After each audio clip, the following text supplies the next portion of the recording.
started doing fashion photography, and then I realized that I hated it and it was really boring. And so I just started doing portraits and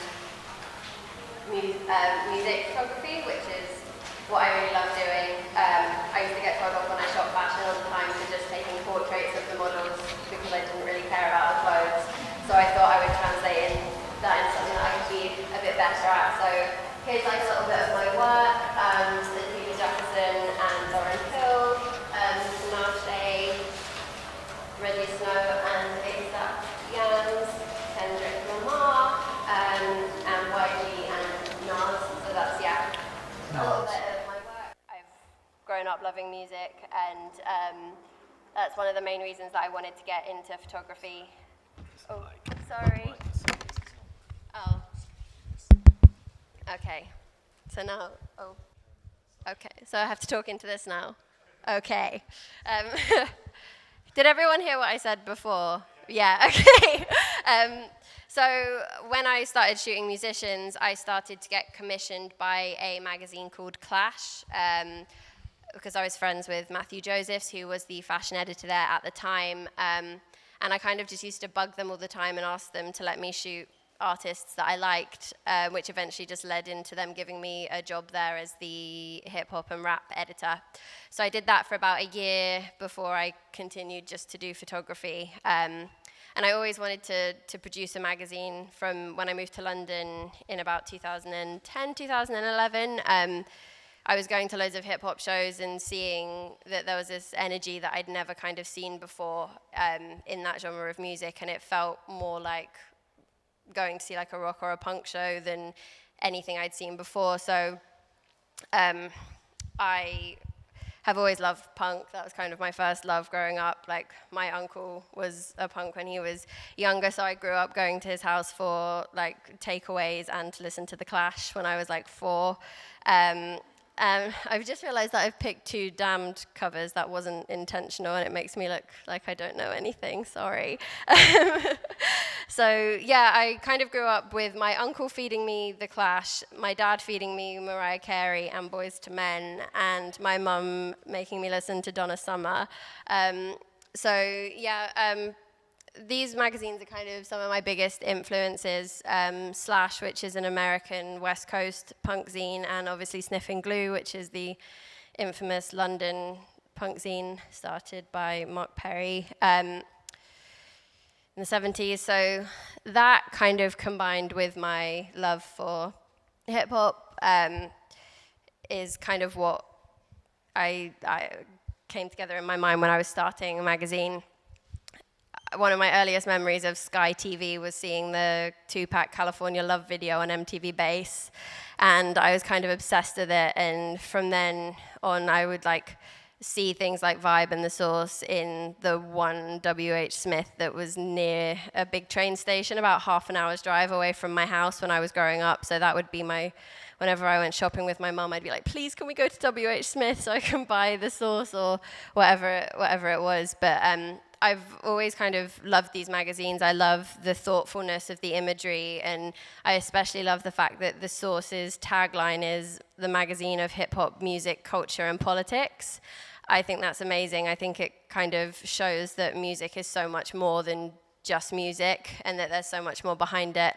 So in 2014, I sort of not quit photography, but really pushed it away from being my main career to focus on making this, which is Brick, which is my magazine. The first one released in May 2015, and we had Wiz Khalifa and Schoolboy Q on the covers, features inside with Tinashe, Joey Badass, YG, Cameron, T.I., a bunch of other artists. It was designed by Rick Bell and Joe Waisel at Delivered by Post, and was edited with my friend Grant Bryden, who is now the hip-hop editor at Clash. And for me, making a hip-hop publication was something that I'd really wanted to do, and I wanted to do it in a way that reflected the things that I found so important in publications when I was growing up, and things that made me want to be a photographer in the first place, which was beautiful photography. Like my room when I was a teenager, as I'm sure everybody else's, was covered in torn out pages from magazines that I loved, and I wanted to make something that had that same impact for young people now, because I just didn't feel like there was anything that was saying that about the music that I loved. So one of the things that I kind of did to elevate the way that rap music was looked at was to include an essays section, which was kind of inspired by a book called Born to Use Mics, which I don't know if anyone's read, but it's like an academic collection of essays all written by American academics surrounding Nas's Illmatic album. Each scholar took a different song and kind of wrote a sociological essay surrounding the reference points that he makes in the songs. It's super interesting. And another book called Pimps Up, Hoes Down by Tracy Whiting, which talks about young women and their relationship with hip hop. And so I wanted to push that kind of intelligence and I've forgotten the words I was going to say there. Academic, that's the word, like the academic side of it, make it something that is really interesting to read and like an object that you want to keep.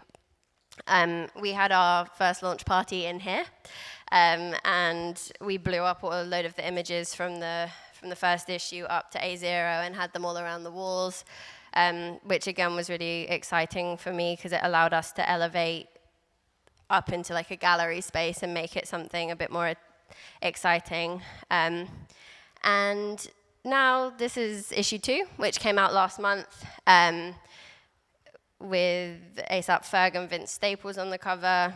Neil Bedford shot A$AP Ferg, and he shot Wiz for the first issue as well. He's one of my favorites. And we had features inside with Gold Link, Action Bronson, Rich Homie Quan, Anderson .Paak, a bunch of people, which is really exciting. I think, should this work? Yeah. So it's just a video from when we were at the printers.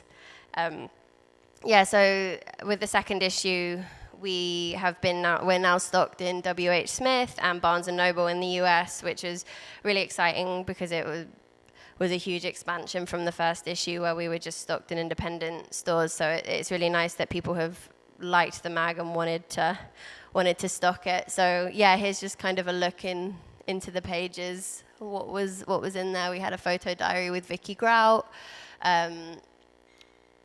It's me zooming in the mag title. There we go. Yeah, and also the masthead is shiny, just so you can see. So yeah, I just thought I'd show you a few spreads from the new issues. This is A$AP Ferg by Neil Bedford. We went out to Texas and shot this in South by Southwest, and it was ridiculous. The record label hadn't actually sorted any of the passes that they'd told us that we had. So it was sort of Neil and I running around tricking people into letting us go backstage for half the time, but it turned out pretty well. Every issue, we've had 2 magazines out, so I don't know if that counts. We do an archive feature with a photographer, and this is from Eddie Otch's feature, who is Brixton born and bred. He's one of the most incredible photographers and most inspirational people that I've ever met. I would highly recommend checking out his back catalogue. This is obviously Jay-Z.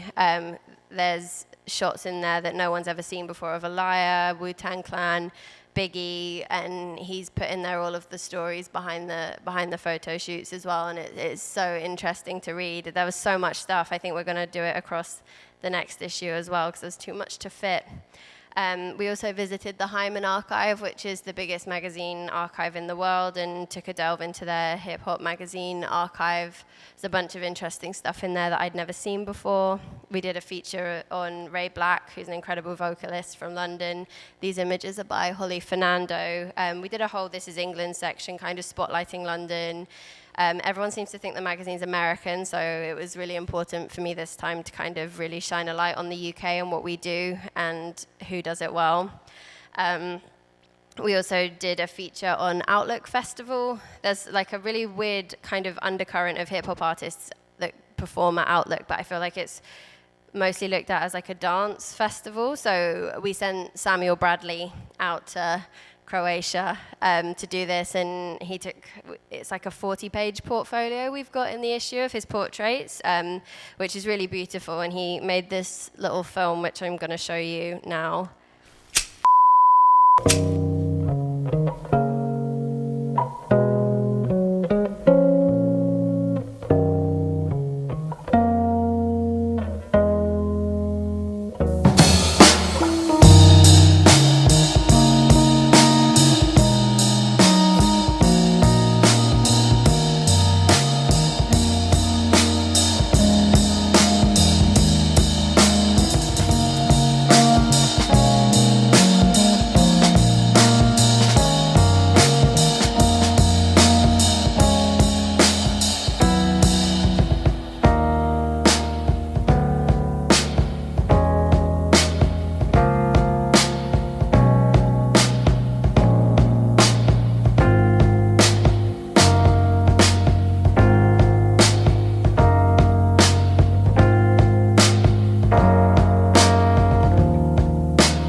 Yeah, so that was filmed by Samuel Bradley at Outlook, and this is us on the shelf in real life.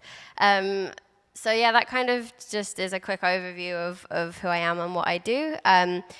So we're just starting work on the 3rd issue, which will come out in the new year, and working on the website. It was really important to me to have the magazine as a completely physical object, so we're kind of just looking at expanding video content and doing things to complement the print online rather than doing an online version of the mag. So that's kind of all going to come together in the next few months. And yeah, that's it. Thank you.